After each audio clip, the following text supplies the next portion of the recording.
கவிதைகளின் உள்ளிருக்கும் துடிப்புகளை கேள். கவிதைகளின் உள்ளிருக்கும் துடிப்புகளை கேள். அவை விரும்பும் இடத்துக்கு உன்னை அழைத்து செல்லட்டும். அவை விரும்பும் இடத்துக்கு உன்னை அழைத்து செல்லட்டும். உனக்கென விடுக்கும் சமிக்கைகளை தொடர்ந்து கொண்டே இரு. உனக்கென விடுக்கும் சமிக்கைகளை தொடர்ந்து கொண்டே இரு. அதன் அருகாமையை ஒருபோதும் நழுவ விடாதே. அதன் அருகாமையை ஒருபோதும் நழுவ விடாதே. மிகச்சிறப்பாக சென்னை இலக்கிய திருவிழாவை ஏற்பாடு செய்து நடத்தி கொண்டிருக்கிற தமிழ்நாடு அரசினுடைய நூலகத்துறைக்கும் தமிழ் வளர்ச்சித்துறைக்கும் கலை பண்பாட்டுத்துறைக்கும் இங்கே இந்த அமர்விலே அமர்ந்து இதை நெறிப்படுத்தி கொண்டிருக்கிற இணை இயக்குனர் அவர்களுக்கும் அலுவல் பெருமக்களுக்கும் இந்த அரங்கத்திலே இருக்கக்கூடிய மாணவர்களுக்கும் சுவைஞர்களுக்கும் என்னுடைய அன்பான வணக்கங்களை நான் தெரிவித்துக் கொள்வதிலே மகிழ்ச்சி அடைகிறேன். இது ஒரு அற்புதமான தருணம். ஒரே ஒரு வருத்தத்தை பதிவு செய்ய வேண்டும். இதற்கு முன்பு அறிஞர் அண்ணா அவர்களுடைய 100 நூலக கட்டிடம் சென்னையிலே கோட்டூர்புரத்திலே இந்த நிகழ்ச்சிகள் நடைபெற்றன. அதற்கடுத்து அது இந்த அரங்குக்கு மாறி இருக்கிறது என்பதை நான் நினைத்து உள்ளபடியே என்னுடைய வருத்தத்தை பதிவு செய்கிறேன். அது ஒரு சிறந்த அரங்கம். ஆனால் இன்னொரு வகையிலே மகிழ்ச்சியாக இருக்கிறது. காஞ்சிபுரத்தில் இருக்கக்கூடிய மாணவர்கள், இங்கே இருக்கக்கூடிய இலக்கிய சுவைஞர்கள் இங்கே பங்கேற்று உரைகளை கேட்பார்கள், ஆளுமைகளை சந்திப்பார்கள் என்பதிலே எனக்கு ஒரு பெரிய மகிழ்ச்சி உருவாகிறது.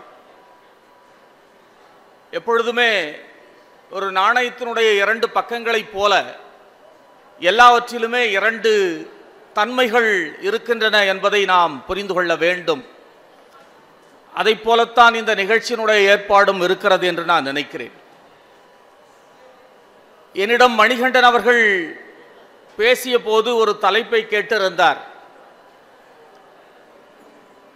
ஐயா முனைவர் இரா காமராசு பேராசிரியர் அவர்கள் பாவேந்தர் பாரதிதாசன் குறித்த ஒரு விரிவான ஒரு ஆய்வு நூலை எழுதியிருக்கிறார். மிக அற்புதமான நூல். நமக்கெல்லாம் பாரதியார் அவர்களை பற்றி தெரியும். அவர் பேசிய கவிதைகள் என்று சொன்னால் உடனடியாக 1-2 வரிகளையாவது நம்மால் உறுதியாக சொல்ல முடியும். ஆனால் பாவேந்தர் அவர்களுடைய கவிதைகளை சொல்ல வேண்டும் என்று சொன்னால் அதிலே ஒரு சுணக்கம் இருக்கிறது. ஆனால் பாவேந்தரில் நீங்கள் தோய்ந்து விட்டீர்கள் என்று சொன்னால் அவரை போல மொழியை, தமிழை மிக அழகாக கையாண்ட ஒரு கவிஞன் உண்மையிலேயே கிடையாது என்பது என்னுடைய கருத்து. அவர் எழுதிய பாடல்கள், தமிழ் இயக்கம் சார்ந்த பாடல்கள், குடும்ப விளக்கு, நூற்றுக்கணக்கான கவிதைகளை எழுதியிருக்கிறார், திரைப்படங்களுக்கு எழுதியிருக்கிறார். இப்படியெல்லாம் துன்பம் நேர்கையில் யாழெடுத்து நீ இன்பம் சேர்க்க மாட்டாயா என்று ஒரு பாடல் இருக்கிறது. யூடியூப்ல இருக்கும். இங்க இன்றைக்கு இருக்கக்கூடிய இளைஞர்கள் அதை கேட்டு கூட பார்க்கலாம். இன்னொரு பாடல் இருக்கிறது. சித்திர சோலைகளே உமை இங்கு திருத்த இப்பாரினிலே முன்னம் எத்தனை தோழர்கள் ரத்தம் சொரிந்தனரோ உங்கள் வேரினிலே என்று சொல்லி ஒரு பாட்டு. இப்படி மிகச்சிறந்த கவிதைகளை எழுதியவர் பாவேந்தர் அவர்கள்.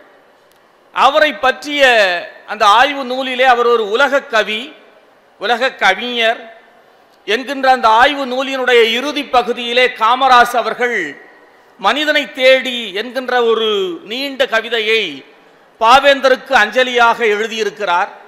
அதிலே அந்த இறுதி வரி என்னை மிகவும் கவர்ந்தது. அதாவது 1000 கதிரவன் அலை ஒளி பாயுமே மானிட குயிலே மானிட குயிலே மென்மேலும் உயர் நீ என்ற அந்த கவிதை முடியும். அப்ப இந்த வரி இருக்கிறதே, 1000 கதிரவன் அலை ஒளி பாயுமே என்கின்ற அந்த சொற்செட்டு இருக்கிறது, வேர்ட் காயினேஜ் என்று நாம் சொல்லலாம். 1000 கதிரவன் அலை ஒளி பாயுமே என்கின்ற இந்த ஒரு சொற்செட்டு என்பது மிகவும் என்னை கவர்ந்தது. எனவே அந்த ஒரு வரியையே தலைப்பாக கொடுத்து விடலாம் என்று நான் கருதி அவரிடம் இந்த தலைப்பை நான் கொடுத்தேன். அதற்கு பிறகு என்ன யோசிக்கலாம், உங்களிடம் எம்மாதிரியான செய்திகளை பகிர்ந்து கொண்டு போகலாம் என்று யோசித்த போது, நான் தொடக்கத்திலேயே சொன்னதைப் போல 2 தன்மைகளை எடுத்துக்கொண்டு நாம் பேசினால் சரியாக இருக்கும் என்று எனக்கு தோன்றியது. இருளும் ஒளியும், அறியாமையும் அறிவும் என்கின்ற அந்த இருமைகள். இருள், அந்த இருளை நீக்குகின்ற ஒளியாக கதிரவன் பூமியிலே இருக்கிறது. அந்த கதிரவன் கூட ஒரு நாள் முழுக்க இருப்பது கிடையாது. 24 மணி நேரத்தில் நமக்கு ஒரு 8 மணி நேரம், ஆனால் அதனுடைய நேரடி தாக்கத்தினால் இன்னும் ஒரு 8 மணி நேரத்தை நாம் கடத்துகிறோம். அதற்கு பிறகு அது இல்லை, இருட்டு, முழுக்க முழுக்க இருட்டாக இருக்கிறது.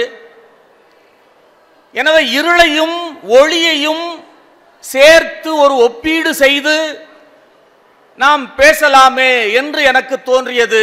அன்பார்ந்த தோழர்களே, ஒளியை பற்றிய வியாக்கியானங்கள் நிறைய இலக்கியங்களிலே இருக்கின்றன, பேர் இலக்கியங்களிலே இருக்கின்றன, நூல்களிலே இருக்கின்றன, பக்தி நூல்களிலே இருக்கின்றன. எனக்கு சட்டென்று நினைவுக்கு வருவது ரொம்ப கிளாரிங்கான ஒரு டேர்மேஜ் அப்படின்னு சொன்னா, விவிலியத்தில் மலைப்பிரசங்கத்தில் இயேசு அவர்கள் பேசுகிற போது ஒரு அற்புதமான ஒரு வசனம் வரும். நீங்கள் உலகுக்கு ஒளியாயிருக்கிறீர்கள் என்று வரும். நீங்கள் உலகுக்கு ஒளியாயிருக்கிறீர்கள். மலையின் மீது இருக்கக்கூடிய பட்டணம் யார் கண்களுக்கும் தெரியாமல் போவது கிடையாது. விளக்கை கொளுத்தி யாரும் மரக்காலால் மூடி வைக்க மாட்டார்கள், மாறாக விளக்கு தண்டின் மீதுதான் அதை வைப்பார்கள். விளக்கை கொளுத்தி நீங்கள் வீட்டிலே வைத்தால் அது இல்லத்திற்கு ஒளி தரும் என்று அந்த வசனம் சொல்கிறது. அப்ப நீங்கள் உலகத்திற்கு ஒளியாயிருக்கிறீர்கள் என்று சொன்னால், இந்த ஒளி என்பது மிக மிக தொடக்கமாக மனிதன் சிந்திக்க தொடங்கிய, அவன் பேசத் தொடங்கிய நாட்களிலே இருந்து ஒளியை அவன் அறிவோடு தொடர்புபடுத்திய ஒரு தன்மை என்பது இருந்து கொண்டே இருந்திருக்கிறது. ஒளி என்பது ஆன்மீகத்தின் அடிப்படையிலே நீங்கள் சொன்னால் அது ஒரு தத்துவ ஞானம். உங்களுடைய அக உலகிலே, உங்களுடைய அகத்திலே உங்களுக்கு கிடைக்கக்கூடிய ஒரு வகையான ஒரு மாற்றம், புத்தனுக்கு கிடைத்த ஒரு மாற்றத்தை போல திடீரென்று ஒரு ஞானோதயம் உங்களுக்கு கிடைக்கிறது. அதை ஞானம் என்று சொல்லுகிறோம், அல்லது பேரறிவு என்று சொல்லுகிறோம். ஆங்கிலத்திலே உங்களுக்கு நாலேஜ் வெர்சஸ் விஸ்டம் என்று நீங்கள் எடுத்துக்கொண்டால், விஸ்டம் வேறு, நாலேஜ் வேறு. அப்ப அந்த பேரறிவு என்பது, பெரும் ஞானம் என்பது, பேரொளி என்பது சூரியனோடு தொடர்பு படுத்தக்கூடியதாக இருக்கிறதை நான் என்னுடைய வாசிப்பின் வழியாக உணர்கிறேன். அதற்கு எதிர்மையாக இருப்பது இருள் என்று சொல்லுகிற போது அங்கே அறியாமை, கல்வியின்மை, இப்படி நிறைய சொல்லலாம். சூரியனை பற்றி இலக்கியங்களிலே நிறைய பேசப்பட்டிருக்கிறது. எனக்கு ஆச்சரியம், சங்க நூல்களிலே சூரியன் என்கின்ற அந்த ஓமை என்பது தந்தைக்கும் பயன்படுத்தப்பட்டிருக்கிறது, தனையனுக்கும் பயன்படுத்தப்பட்டிருக்கிறது. அது ஒரே ஒரு குடும்பத்திற்கு மட்டும்தான். ரொம்ப ஆச்சரியமாக இருந்தது. புறநானூற்று பாடல் 4வது பாடலிலே பரணர் எழுதுகிறார், அந்த அரசனுடைய பெயர், அவன் கரிகால் பெருவளத்தான் என்று சொல்லக்கூடிய கரிகால் சோழனுடைய தந்தை, உருவ பற்றேர் இளஞ்சேட் சென்னி என்று அவனுடைய பெயர். அவனுடைய அழகை பரணர் வர்ணிக்கிற போது, விவரிக்கிற போது, குதிரைகள் பூட்டிய தேரிலே எப்படி சூரியனானது கடலின் மீது பயணம் செய்து வருகிறதோ அதை போன்ற ஒரு பேரழகை கொண்டவன் இளஞ்சேட் சென்னி என்று பரணர் தன்னுடைய அந்த கவிதையிலே குறிப்பிடுகிறார். புறநராற்றுப்படை என்கின்ற அந்த நூலிலே கரிகால் பெருவளத்தானை பற்றி பாடுகிற போது, ஞாயிறு கடலின் மீது தவழ்ந்து பிறகு மெல்ல மெல்ல மெல்ல மெல்ல வளர்ந்து வானம் முழுக்க பரவி இந்த உலகை தூக்கி சுமந்து காப்பாற்றுவதைப் போல, கரிகால் பெருவளத்தானே, நீ உன்னுடைய தாயின் வயிற்றில் இருக்கிற போதே அரச உரிமையை பெற்றாய். அதற்கு பிறகு நீ பிறந்த பிறகு தவழ்ந்து வளர்ந்து இந்த பேருலகத்தை உன்னுடைய தோளிலே தூக்கி சுமக்கிறாய். உன்னை எதிர்க்கிறவர்கள் தாய் இல்லாத குழந்தையைப் போல அழுவார்கள் என்று அந்த கவிதையிலே சொல்லுகிறார். அப்ப எனக்கு மிகவும் ஆச்சரியமாக இருக்கிறது. ஒரு கவிதை, ஒரு பாடல், சங்க இலக்கிய பாடல், தந்தையையும் மகனையும் சூரியனை கொண்டு ஒப்பிட்டு பாடக்கூடிய அந்த தன்மை இருக்கிறதே, இது ஆச்சரியமாக இருந்தது. இதனுடைய அப்படியே நீட்சியாக நீங்கள் போனால் எனக்கு பெருத்த இன்னொரு ஆச்சரியமும் அங்கே இருந்தது. அன்பார்ந்த தோழர்களே, என்னன்னா, சூரியனை எப்படி இவர்கள் ஒரு குதிரை பூட்டப்பட்ட ஒரு தேரிலே பயணம் செய்யக்கூடிய ஒரு மனிதனாக கற்பிதம் செய்கிறார்கள், தமிழிலே அது எப்படி வந்தது என்று எனக்கு ஒரு கேள்வி வந்தது. பிறகு கொஞ்சம் நூல்களை புரட்டிய போது கிரேக்க தொன்மத்திலே இருந்து அது வருகிறது. கிரேக்கத்திலே ஹீலியஸ் என்று சொல்லி சூரிய கடவுளுக்கு பெயர், அப்போலோ என்று அவனுடைய மகன், அவன் தந்தையினுடைய சொல்லை கேளாமல் குதிரை பூட்டிய அந்த வண்டியிலே தான் கடலின் மீது பயணம் செய்கிறான் என்று அந்த புராணம் சொல்லுகிறது.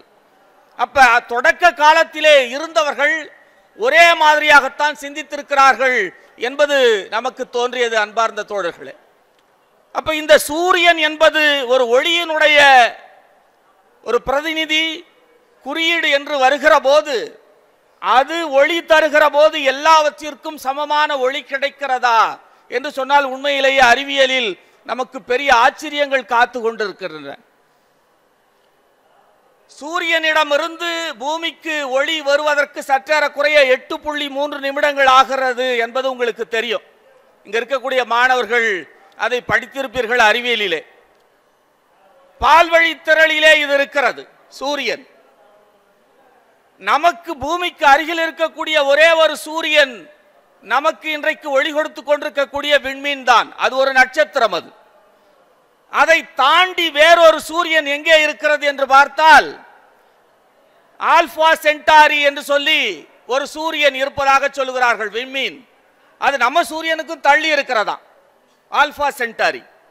அப்ப இந்த சூரியனுடைய ஒளி நமக்கு கிடைப்பதற்கே சற்றேறக்குறைய 8.3 நிமிடங்கள் ஆகின்றன என்று சொன்னால், அந்த ஆல்பா சென்டாரியிலிருந்து வரக்கூடிய ஒளி நமக்கு வருமா என்று கேட்டால் வரவே வராது.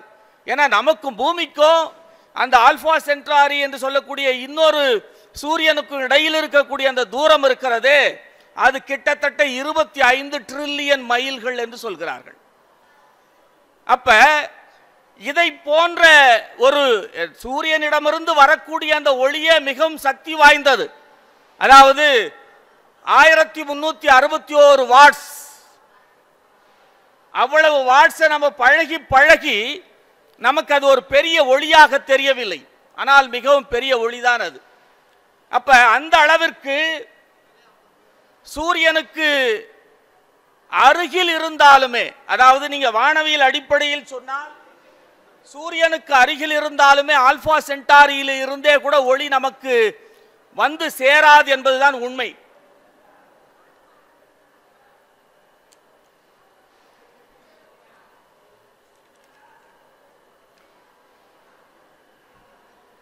ஒளி என்கின்ற அந்த ஞானத்தை பெறுவதற்கான அந்த பயணத்தையும் நான் இதனோடு தான் ஒப்பிட விரும்புகிறேன். அன்பார்ந்த தோழர்களே, எதற்காக இந்த அறிவியல் செய்தியை நான் சொல்லுகிறேன் என்று சொன்னால், இவ்வளவு சக்தி வாய்ந்த சூரியன் பூமியிலே ஒளியை தந்தாலும் கூட நீங்கள் கொஞ்சம் புவியியலின் அடிப்படையிலே நீங்கள் புரட்டி பார்த்தீர்கள் என்று சொன்னால், மாதத்திலே வருடத்திலே 1 மாதம் வரைக்கும் சூரியனே நுழையாத நாடுகளெல்லாம் இருக்கின்றன. கனடா, அமெரிக்கா போன்ற பகுதிகளிலே, துருவ பகுதிகளிலே சூரிய ஒளியே படாமல் 30 நாட்கள் அல்லது 3 மாதங்கள் எல்லாம் இருக்கக்கூடிய நாடுகள் எல்லாம் இருக்கின்றன. அப்ப ஒளி என்பது, ஞானம் என்பது கிடைக்கின்ற இடத்தில் இருந்தாலும் அதை தேடி போகிறவர்களுக்குத்தான் கிடைக்கிறது, அல்லது எல்லோருக்கும் கிடைப்பதில்லை என்கின்ற ஒரு கருத்தை இதனோடு நான் ஒப்பிட்டுக் கொள்ளலாம் என்று பார்க்கிறேன். இன்னொரு சுவாரஸ்யமான ஒரு செய்தி, யோசிக்கக்கூடிய ஒரு செய்தியாக இருந்தது. இன்றைக்கு நம் மீது படக்கூடிய சூரிய ஒளி, இப்ப உங்க மேல பட்டுட்டு இருக்கக்கூடிய இந்த சூரிய ஒளி என்பது எவ்வளவு ஆண்டுகள் பழமையானது. வைரமுத்து ஒரு பாட்டில் எழுதுவார் இல்லையா, என்மேல் விழுந்த மழை துளியே இத்தனை நாளாய் எங்கிருந்தாய் என்று எழுதுவார். அது ஒரு சுவாரஸ்யமான ஒரு கற்பனை. அப்ப இன்றைக்கு விழக்கூடிய மழை துளி என்பது இத்தனை நாள் எங்கிருந்தது? பூமியிலேயே அது இருந்திருக்கலாம். அது மெல்ல ஆவியாகி அது மேலே போய் மழையாக மாறி உங்கள் மீது பொழிந்திருக்கலாம்.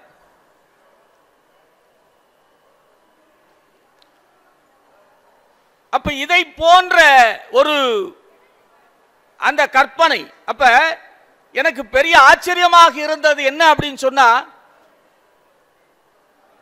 சூரியனுடைய அந்த நடு மையத்திலே இருந்து புறப்படக்கூடிய ஒளி என்பது அதனுடைய மேல் புறத்திற்கு வந்த பிறகுதான் நமக்கு வந்து சேருகிறது. அப்போ பூமியினுடைய அந்த சூரியனுடைய மைய புறத்திலே இருந்து, மைய பகுதியிலே இருந்து புறப்படக்கூடிய அந்த ஒளி என்பது சற்றேறக்குறைய 10,000 ஆண்டுகள் பயணம் செய்கிறதாம் சூரியனுக்குள்ளேயே. 10,000 ஆண்டுகள் மட்டுமின்றி 1,70,000 ஆண்டுகள் என்றும் சொல்லுகிறார்கள். அந்த அளவிற்கு அது பயணம் செய்து அதற்கு பிறகு மேலே வந்து அதற்கு பிறகுதான் நம்மிடம் வந்து சேருகிறது என்று சொல்லுகிறார்கள். இப்படி வந்து சேரக்கூடிய அந்த ஒளியினால் தான் இந்த உலகமே இன்றைக்கு உயிர்த்திருக்கிறது என்று நம்மால் புரிந்து கொள்ள முடியும். அறிவியல் மாணவர்களுக்கு தெரியும், ஒளிச்சேர்க்கையின் அடிப்படையில் தான் நாம் உயிர் வாழ்ந்து கொண்டிருக்கிறோம். அப்படி என்று சொன்னால் நாம் ஒளியையே தான் புசித்து கொண்டிருக்கிறோம், ஒளியையே தான் சாப்பிட்டு கொண்டிருக்கிறோம் என்று நாம் கருதி கொள்ளலாம். அப்ப கல்வி என்பது, அறிவு என்பது, ஞானம் என்பது இப்படித்தான் நமக்கு கிடைக்கிறது. அது மிகவும் சிறந்தது, ஆனால் எல்லோருக்கும் கிடைத்ததில்லை என்பது அடிப்படை ஒரு உண்மை. அன்பார்ந்த நண்பர்களே, உலகின் பல பகுதிகளிலே இருக்கக்கூடிய மக்கள் எல்லோருமே படிக்கவில்லை. தமிழ்நாட்டிலே இருக்கக்கூடியவர்களும் கூட, இந்தியாவிலே இருக்கக்கூடியவர்களும் கூட எல்லோரும் படிக்கவில்லை. இந்து சமூகம் எல்லோரும் படிக்க கூடாது என்று சொன்னது.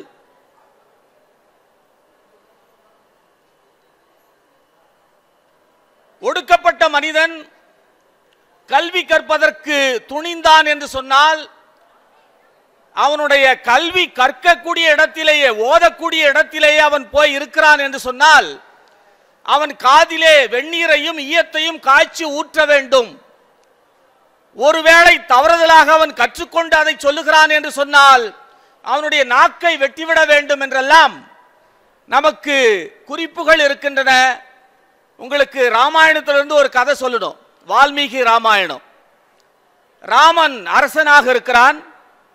அவனுடைய ஊருக்கு பக்கத்திலே, அயோத்திக்கு பக்கத்திலே காட்டிலே ஒருவன் தவம் இயற்றி கொண்டிருக்கிறான். நிறைய குழந்தைகள் சாகிறார்கள். போய் ராமனிடம் புகார் சொல்லுகிறார்கள், யாரோ செய்யக்கூடாத ஒன்றை செய்கிறார்கள், அதனால் தான் குழந்தைகள் இறக்கிறார்கள் என்று சொல்லி.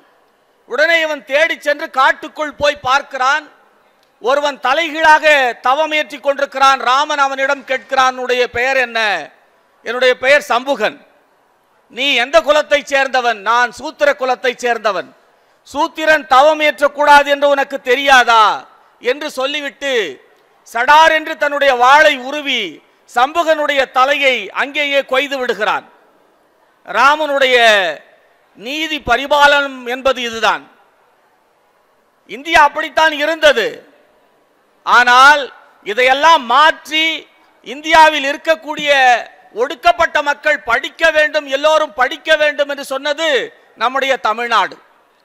தமிழ்நாட்டிலே இருக்கக்கூடிய கல்வி நிலையங்களிலேயே மிகவும் பழைய கல்வி நிலையம் என்று நீங்கள் பார்த்தீர்கள் என்று சொன்னால், நீங்கள் உட்கார்ந்து கொண்டிருக்கக்கூடிய இந்த காஞ்சிபுரத்திலே பௌத்தம், சமணம் இந்த மதங்களினுடைய போதனா சாலையாக, கல்வி சாலையாக கிபி 1ஆம் நூற்றாண்டிலேயே இங்கு ஒரு மிகப்பெரிய ஒரு பல்கலைக்கழகம் இருந்திருக்கிறது என்பதை நினைத்து நாமெல்லாம் பெருமைப்பட வேண்டியதாக இருக்கிறது. நாளந்தா, தட்சசீலம் போன்ற பல்கலைக்கழகங்கள் இந்தியாவிலே இருந்தன. பௌத்த சமண கல்வியை கற்றுத்தருவதற்காக அன்றைக்கு அவை நிறுவப்பட்டன. நீங்க அங்க கூட பாருங்க, பௌத்தம் சமணம் என்பது வேறு வகையான சிந்தனை முறையை கொண்டது. அதனால்தான் அவர்கள் தங்கக்கூடிய இடங்களை பள்ளிகள் என்று சொன்னார்கள். இஸ்லாமில் நீங்க ஒரு வார்த்தை இருக்கிறது, மசூதிக்கு இன்னொரு பேர் என்ன தெரியுமா? இங்க யாராவது இஸ்லாம் பிள்ளைகள் இருந்தா சொல்லுவாங்க, பள்ளி வாசல். அப்ப மசூதிக்கு இன்னொரு பெயர் பள்ளி வாசல். அப்ப பள்ளி என்பது தங்கி படிக்கின்ற இடம். ஆனா நாம அதை எப்படி மாற்றி வைத்திருக்கிறோம் தமிழ்லையோ அல்லது மற்ற சிந்தனைகள்ல? பள்ளி அறை என்று சொன்னால் தூங்குகிற அறை என்று நாம் மாற்றி வைத்திருக்கிறோம் இல்லையா? அதனால்தான் மாணவர்கள் நிறைய பேர் அந்த வேலையை தான் சார் செய்யறோம் நாங்க கிளாஸ்ல அப்படின்னு சொல்றாங்க. நான் எலெக்ஷன் டியூட்டிக்கு போயிருந்தேன். ஏதோ ஒரு குக்கிராமம், சவுத்துல ஒரு பையன் எழுதி வச்சிருக்கிறான். அவன் ஒரு +2 படிக்கிற பையனா கூட இருப்பான்னு நினைக்கிறேன் நான். அரை மணி நேர படிப்பு இப்படி தொடங்குது. அப்படியே டி ராஜர் பாணியில் எழுதுறாரு. படிப்பு, துடிப்பு, இடிப்பு, நடிப்பு இப்படின்னு எல்லாம் தொடங்கிட்டு தவிப்புன்னு முடிக்கிறான் கடைசியில. அப்ப கல்வி என்பதை இப்படித்தான் நாம் பார்த்து வைத்துக் கொண்டிருக்கிறோம். ஆனால் கல்வி செய்யக்கூடிய பணிகள் என்பது மாபெரும் ஆச்சரியங்கள். அதனால்தான் நெல்சன் மண்டேலா சொல்லுகிற போது கல்வி என்பது ஒரு மாபெரும் ஆயுதம் என்று சொன்னார். அந்த ஆயுதத்தை கொண்டு நீங்க எதை வேணாலும் செய்யலாம். என்னுடைய ஒரு கவிதையில அகரம் வைத்திருக்கும் அதிகாரத்தை சொன்னது எங்கள் பெற்றவரே, அகரம் வைத்திருக்கும் அதிகாரத்தை சொன்னது எங்கள் பெற்றவரே, எழுத்து கோடுகளின் வளைவுகளை தட்டி நிமிர்த்தினால் அந்த வரியின் வழியே உலகம் சுற்றலாம் என்ற ரகசியத்தை போதித்ததும் அவர்கள்தான் என்று நான் ஒரு இடத்துல எழுதியிருப்பேன். எழுத்து வளைஞ்சு நெளிஞ்சு இருக்கு, அந்த கோடுகளை நீங்க தட்டி நிமிர்த்தனா அந்த வரியில போகலாம் அப்படின்னு சொல்லி என்னுடைய வாழ்க்கையிலே அது நடந்தது தோழர்களே. என்னுடைய அப்பா மிக மிக எளிமையான ஒரு தொழிலாளி, பீடி சுற்றக்கூடிய ஒரு தொழிலாளி. என்னுடைய அம்மாவும் அப்படித்தான். ஆனா கடந்த ஆண்டு நான் அமெரிக்கா போயிருந்தேன். அங்க இருக்கக்கூடிய ஃபெட்னா என்ற அமைப்பு என்னை அழைத்து இருந்தார்கள். என்ன காரணம்? பீடி சுற்றக்கூடிய ஒரு தொழிலாளியினுடைய மகனுக்கு அமெரிக்கா பற்றிய கனவோ, ஐரோப்பா பற்றிய கனவோ, ஆஸ்திரேலியா பற்றிய கனவோ நிச்சயமாக வருவதற்கு வாய்ப்பில்லை. வந்தாலும் அது நிறைவேறுவதற்கு சாத்தியமும் கிடையாது. ஆனால் உறுதியாக நான் ஒன்றை உங்களுக்கு சொல்லுவேன். கல்வியை நீங்கள் மிக உறுதியாக பற்றி கொண்டீர்கள் என்று சொன்னால் இந்த உலகத்தின் உச்சாணி கொம்பின் மேல் போய் நீங்கள் நிற்கலாம். இன்றைக்கு இசைஞானி இளையராஜா அவர்கள் போய் நின்று கொண்டிருக்கிறாரே உச்சாணி கொம்பிலே. இன்றைக்கு சிம்பனி அவர் கண்டக்ட் செய்ய போகிறார் என்கின்ற அந்த செய்தி இருக்கிறது. நமக்கெல்லாம் அவ்வளவு ஒரு பேரு உற்சாகத்தையும் பேர் உவகையையும் பெருமையும் தரக்கூடிய ஒன்றாக இது இருக்கிறது. அப்ப இந்த மரபு என்பது தமிழ்நாட்டில் மட்டும்தான் அது சாத்தியமானது என்று சொன்னால் என்ன காரணம்? இங்கு இருக்கக்கூடிய சிந்தனா முறைதான் அதற்கான காரணம் என்று நான் நினைக்கின்றேன். ரொம்ப தொடக்க காலத்தில் இருந்தே இங்கு இருக்கக்கூடிய கவிஞர்களும் அரசர்களுமே அதை சிந்தித்திருக்கிறார்கள். ஆரிய படை கடந்த நெடுஞ்செழியன் என்று ஒரு அரசன், அவனுடைய கவிதை ஒன்று இருக்கிறது. உற்றுழி உதவியும் உருபொருள் கொடுத்தும் பிற்றை முனியாது கற்கை நன்றே என்று அந்த கவிதை சொல்லுகிறது. அதுல கீழ்ப்பால் உள்ள ஒருவனை மேற்பால் உள்ள 4 பேருக்கோ அவன் கட்படுமே என்று அந்த கவிதை முடியும். அப்ப என்னன்னா, ஒரு தாய்க்கு 5 பிள்ளைகள் 4 பிள்ளைகள் இருக்கிறார்கள் என்று சொன்னால் யார் மிக நன்றாக படித்திருக்கிறானோ அவனைத்தான் தாய் எல்லாவற்றிற்கும் அழைத்து பயன்படுத்துவாள் என்கின்ற அந்த செய்தி அன்றைக்கு ஆரிய படை கடந்த நெடுஞ்செழியன் மூலமாக அதிவீரராம பாண்டியனுடைய கவிதையிலே கற்கை நன்றே கற்கை நன்றே பிச்சை புகினும் கற்கை நன்றே என்கின்ற அந்த பாட்டு. அது மட்டுமின்றி நாலடியார் எதை வேணாலும் நீங்க எடுத்துக்கலாம். திருக்குறள் நாலடியார்ல ஒரு பாடல் இருக்கிறது. ஒரு தோணி ஓட்டிக்கொண்டு போகிறான், அங்கே உட்கார்ந்து கொண்டு பயணம் செய்கிறவர்களுக்கு நன்றாக படித்திருக்கிறார்கள், மெத்த படித்தவர்கள், ஆனால் தோணி ஓட்டுகிறவனுக்கு கல்வி இல்லை. தோணி ஓட்டுகிறவன் தானே இவன் தொல்லை வருணத்தான் என்று நீங்கள் அவனை இழிவாக நினைத்தீர்கள் என்று சொன்னால், நடுக்கடலிலோ அல்லது நடு நதியிலோ ஆற்றிலோ போய் நீங்கள் தத்தளிக்கிற போது அவன்தான் உங்களை காப்பாற்றுவதற்கு வருவான்.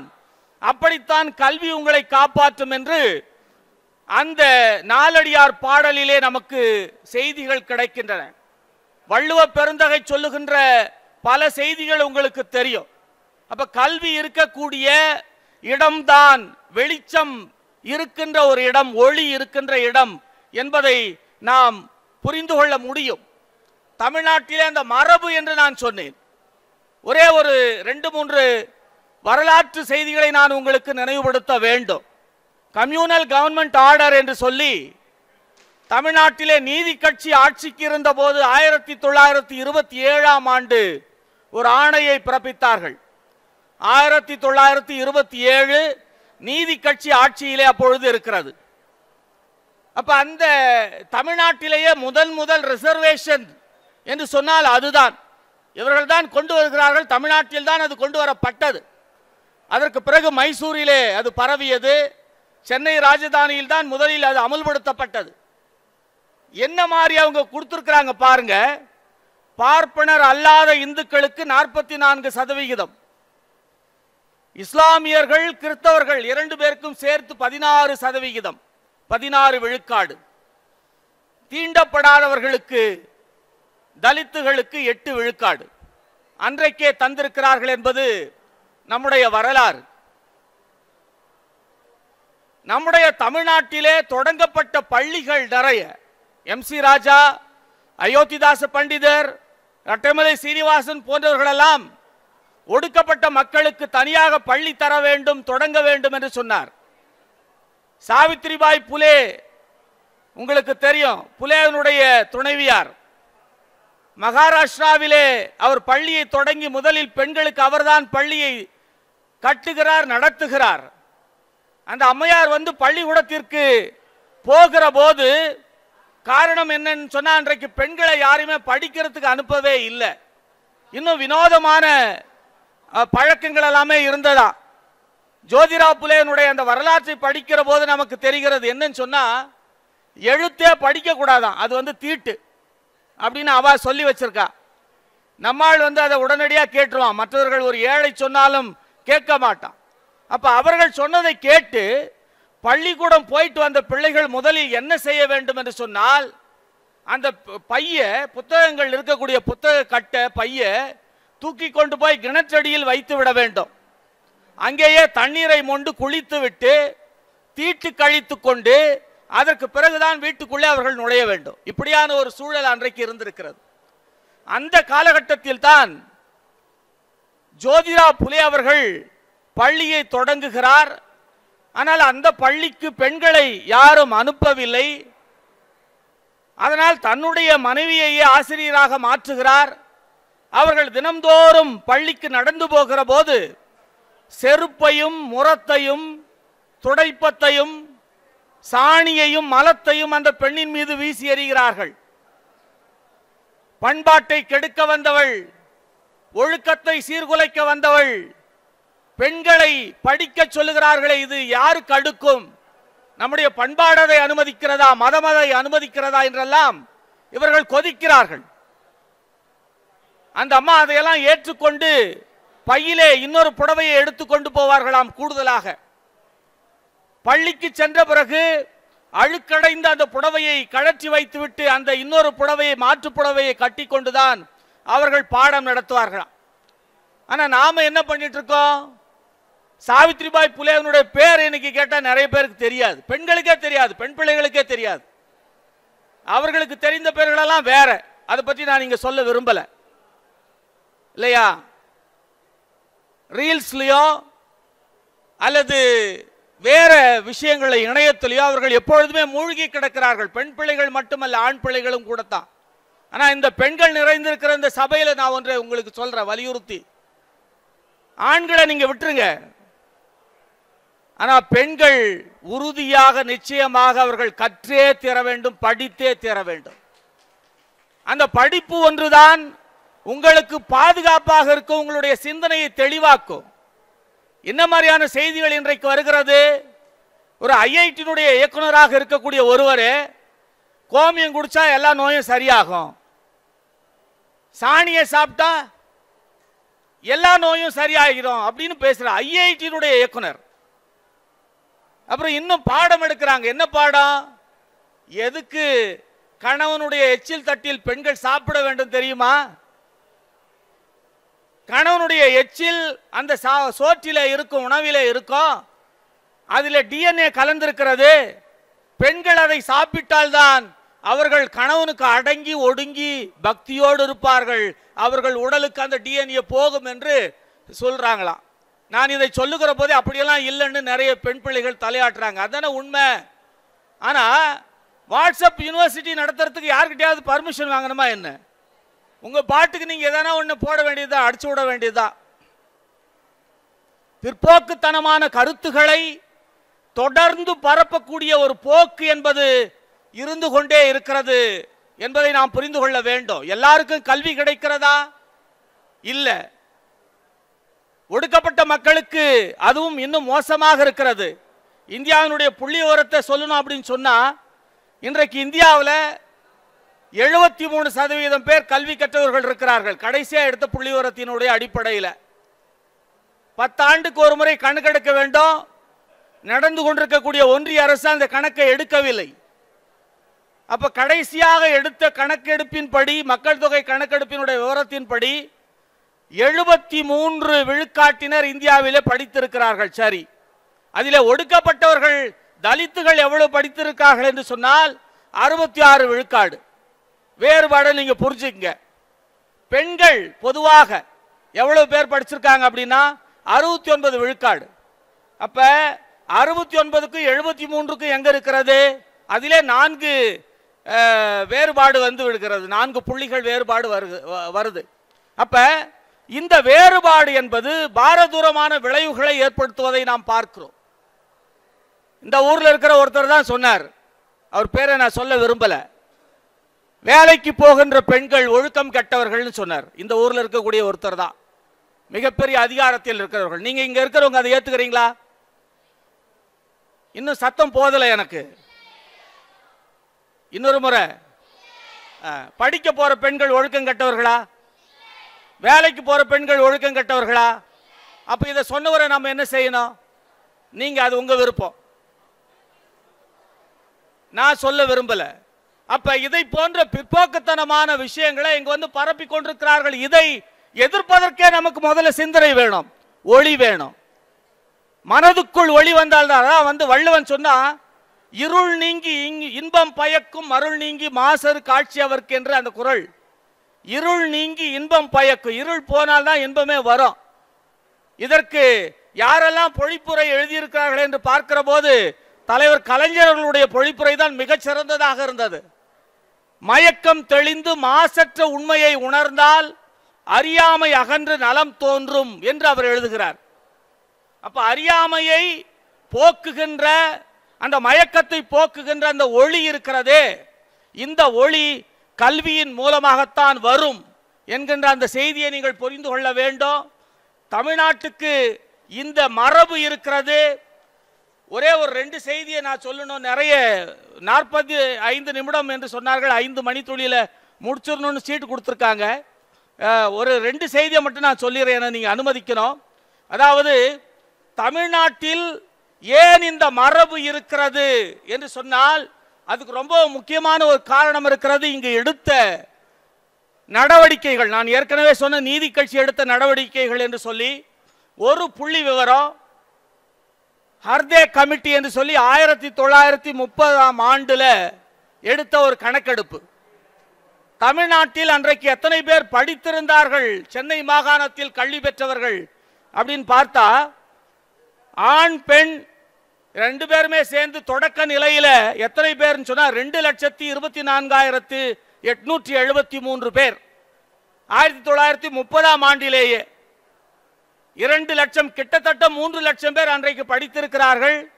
நடுநிலை பள்ளிகள் அன்றைக்கு 2647 நடுநிலை பள்ளிகள் இருந்திருக்கிறது. கல்லூரிகள் 47 கல்லூரிகள் இருந்திருக்கிறது. இன்றைக்கு 30கள். அப்ப இந்த மரபு நம்மிடம் தொடர்ந்து வந்து கொண்டே இருக்கிறது. இதை நாம் தொடர்ந்து என்ன செய்யணும் அப்படின்னு சொன்னா பாதுகாக்க வேண்டும். அதற்கான ஒரு நேரமும் நெருக்கடியும் வந்துவிட்டது என்று நான் நினைக்கிறேன். 2 மொழியை கற்றுக்கொள்வது என்பதே சிரமமான ஒன்று. இதுல இன்னொரு மொழியை நீங்கள் கற்றுக்கொள்ள வேண்டும் என்று சொல்லி பிஸ்கட் கொடுத்து பிள்ளைகளை கட்டாயப்படுத்தி கையெழுத்து வாங்கக்கூடிய ஒரு அவலமான ஒரு போக்கு என்பது இன்றைக்கு இருந்து கொண்டிருக்கிறதை நாம் பார்க்கிறோம். பாபா சாஹேப் அம்பேத்கர் அவர்கள் ஒரு இடத்துல மிக தெளிவாக சொல்லுகிறார், கல்லூரிகளிலும் பல்கலைக்கழகங்களிலும் கற்பித்தல் மொழியாக ஆங்கிலத்தை எப்படியும் தக்க வைத்துக் கொள்ள வேண்டும். பள்ளிகளிலும் கல்லூரிகளிலும் ஆங்கிலத்திற்கு பதிலாக இந்தி உட்பட எந்த ஒரு இந்திய மொழியையும் பயன்படுத்த முடியும் என்று நான் நினைக்கவில்லை என்று பாபா சாஹேப் அவர்கள் 1953ஆம் ஆண்டு ஒரு மாணவர்கள் கூட்டத்திலே பேசுகிற போது அவர் தன்னுடைய உரையிலே இப்படி குறிப்பிடுகிறார். எனவே கல்வி என்பதுதான் நம்முடைய மனதிலே ஒரு ஒளியை உருவாக்கும், ஒரு விழிப்புணர்வை ஏற்படுத்தும். இந்த விழிப்புணர்வு, இந்த ஒளிதான் சமூக இயங்கியலை புரிந்து கொள்வதற்கு நமக்கு உதவி செய்யும். அப்பொழுதுதான் இந்த சமூகத்திலே மேல் கீழ் என்கின்ற அந்த பாகுபாடுகள், மேடு பள்ளங்கள் எல்லாமே நமக்கு உணர்வுக்கு வரும், தெளிவாகும். அந்த அடிப்படையிலே நீங்கள் இதை பார்க்க வேண்டும் என்று நான் கேட்டுக்கொள்ளுகிறேன். இங்க இருக்கக்கூடிய இளைஞர்கள் இளைஞிகள் நிறைய படிக்கணும். ஒவ்வொன்றையும் நீங்கள் கேள்வி கேட்க வேண்டும். நிலாதரன் என்று ஒரு கவிஞன், நான் இந்த கவிதையை ராத்திரி உட்கார்ந்து படிச்சுட்டு இருந்தேன். புத்தனின் கையறிவாள் கருக்கறிவாள் என்று ஒரு நூல். அதுல இந்த கவிதை, சிலம்பு கூறும் 3 உண்மைகள் அறிவீர்கள், அரசியல் பிழைத்தோர்க்கு அறம் கூற்றாகும். 1 சிலப்பதிகாரம் கூறுவது, உரைசால் பத்தினியை உயர்ந்தோர் ஏத்துவர். 2 ஊழ்வினை உருத்து வந்து ஊட்டும். இது 3வது.